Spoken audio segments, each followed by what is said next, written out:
रियासत टीवी में आप तमाम का खैर मकदम है। उस्ताद ने तालिब इल्मों को बेदर्दी से मारा। अनकापल्ली में साई शक्ति विद्यालय में एक उस्ताद ने 9वीं जमात के 2 तालिब इल्मों को लोहे के स्केल से बेदर्दी से पीटा। तलबा के वालिदैन ने स्कूल के करीब एहतजाज किया। टीचर और प्रिंसिपल फरार हैं।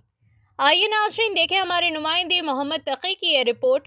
रियासत टीवी को लाइक करें, शेयर करें और सब्सक्राइब करना ना भूलें।